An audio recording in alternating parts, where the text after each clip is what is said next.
എന്നെ മുഴുവൻ അറിയുന്ന നാഥൻ എന്നെ തേടി വരുന്നു.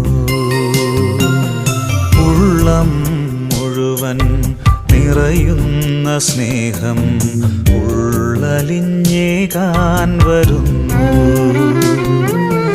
രാജാധിരാജൻ സ്വർഗീയ ശാന്തി സമ്മാനമായി നൽകാൻ വരുമ്പോൾ ആരാധിച്ചിടുന്നു ഞാൻ.